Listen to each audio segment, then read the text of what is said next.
web view of what those look like, which will be similar to this. And all the links and everything in there is still clickable, and that's the specific campus section from that prior menu. And then we have an image view also, which would be in that list view that we manually added. And it just displays all the images within that media article. And it's got progress bars and everything because it's real slow to load sometimes if you're on a slow connection. And this is basically if you want to search for something specific, that's what you would use. And for example, you type map layer, hit submit, and it'll pull up the map layer specific page. Or if we can't find that exactly, we provide a list that will say, we think you were talking about this. It's pretty accurate actually as the first thing you would click. And then after you click that, you get that specific Wikipedia parsed list view page.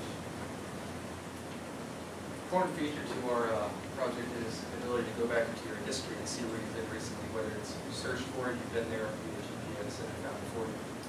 There's also a quick way to get to any voice recordings or notes that you might have taken while along that article, which I think we'll get to later.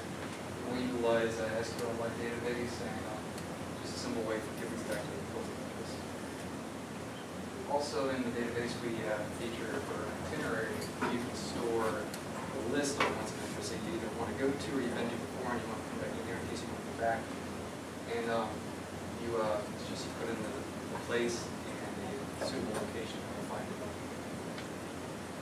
And it stores it in a list similar to the search view, or the list view of the ones of interest. And you can click on them, you can get it here. So right here we have one for a test one which has Western University around there. You can add or remove things.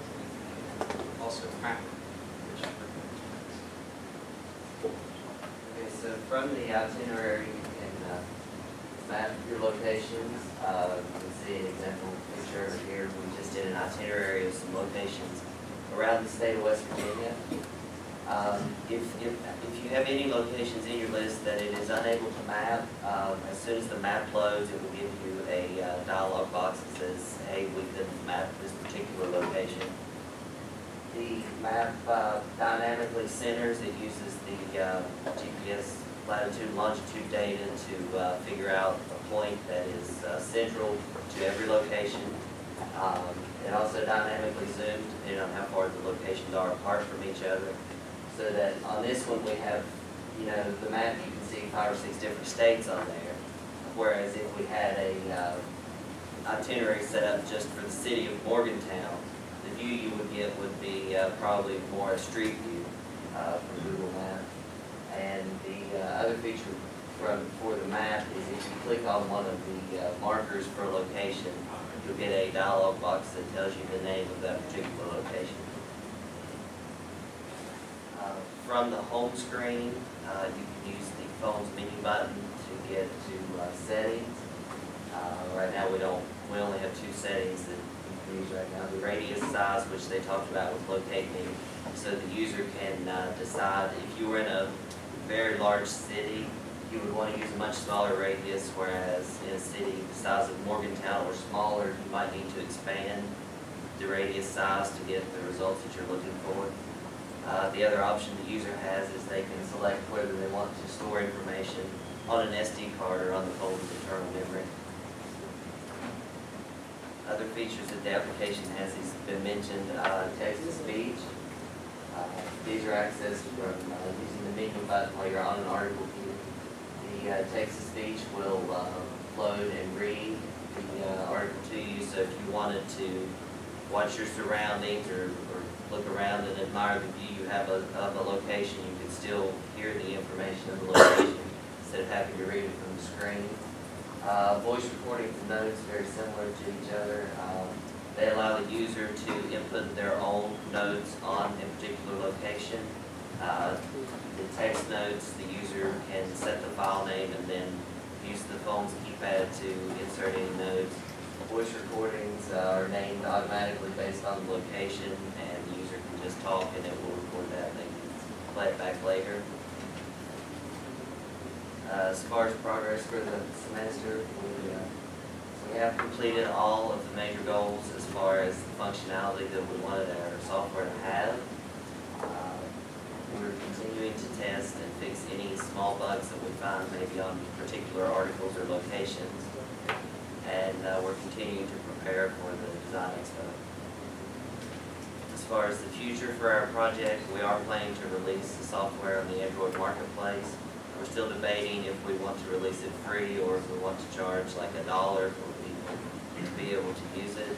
And we also plan on continuing to make updates based on the opinions we receive from the software as to what it's good at, what could use work, some other features maybe that we didn't think about that could be input to make it a more solid application. Any questions? Is there other tour guide software on the Android already? Yes, but they suck. It's a pretty wide variety of what they're able to do. Most of them are hit or miss on, like, they'll do really large cities, but, you know, if you're in West Virginia, there's not anything in their databases. That's something, that's why we kind of picked our model. We went after a model that didn't have a server that said this is points of interest. We went after, you know, more global things. So there is no, well, we'd have to get information about that town, city, state, country. You know, if you went to Pakistan, we'd work in Pakistan. If you went to Europe, we'd work in Europe. Without doing anything extra to the application. It would just know it and handle it. That software you mentioned, Blinky, is that specific to Wikipedia or it could be Well, what it used on is- any text? With Wikipedia, what we ended up doing is using the API. So we actually are getting the Wikipedia markup text. We're not parsing the HTML you get in the browser from going to wikipedia.com. You are instead getting actual wiki markup.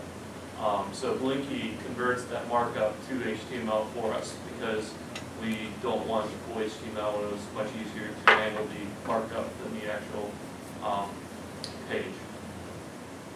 So the Blinky is tied to the markup language of Wiki.